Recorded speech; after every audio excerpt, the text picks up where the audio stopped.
Here's how I had my biggest day so far as a day trader.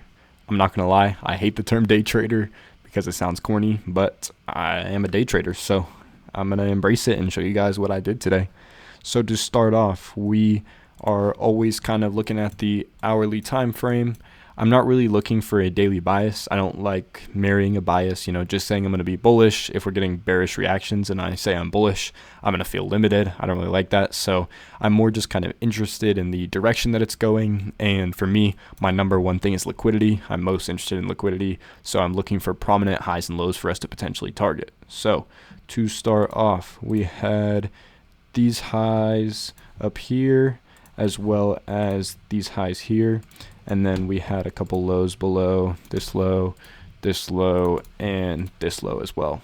And like I said, I'm not necessarily looking for a daily bias. I see we opened around here, but I'm kind of just interested in the direction. So I'm looking, all right, this is kind of conflicting. I would say maybe we're bullish up to these highs, and we had a small new week opening gap on the lower time frames here. So I thought, all right, we might be bullish at least up to here and then maybe here. But we also had these two stacked imbalances here, the 1 hour inverse these, but it was kind of choppy, and I wasn't really thinking we're to be super bearish based on this. Sometimes it can be good to just zoom out a little bit. So for example, I'm on the 1 hour time frame.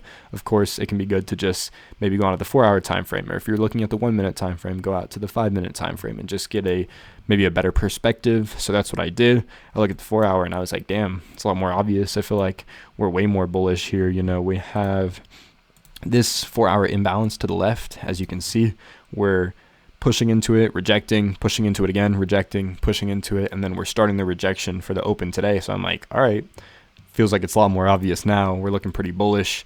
Maybe I'm looking for some longs up to these two highs that I had marked out, and maybe that gap. So like I said, I'm going to show you, there's that little gap here, and then this was also the high for Asian session. So I was pretty confident in these highs getting taken out. And that was kind of my first idea target for the day. I was looking, maybe we close above these highs to the left, get a small retrace, maybe a 1 minute inversion push up to the highs. Unfortunately, we just instantly went to the highs, not a retrace in sight, but that's okay. We then started pushing up again.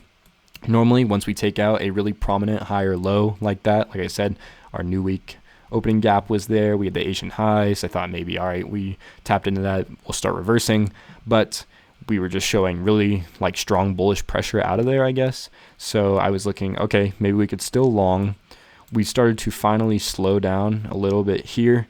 Normally, I'm looking for a decent retrace before entering, but I'm not going to lie, on this one, once we got this small rejection and then this candle up, I was looking at just kind of the hourly, and it just looked so bullish. Like I said, liquidity is number one. I'm really just focused on the liquidity, and I just thought I was pretty confident these highs were going to get taken out. We also had these highs. I was confident in that idea, so I was thinking, all right, maybe that is just going to get taken out.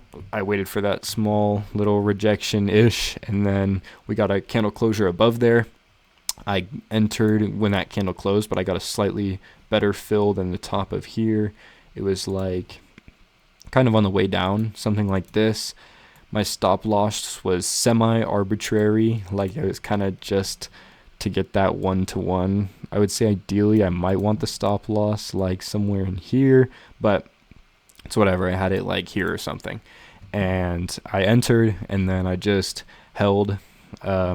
Once we closed above this high here, I moved to break even. Didn't really matter. We just instantly went straight up into this liquidity, and I took a win for the day. All right, just to show a little proof so I'm not lying, we got the 5 Express accounts on Top Step here. Fill was 774.4 on the main account, and then the rest of the copy accounts got a slightly worse fill for 744.40. That was the trade that I was looking for. I always kind of put the tool off to the side a little bit just so that when I'm dragging the bars around, it's not in the way. But yeah, my entry was somewhere about there.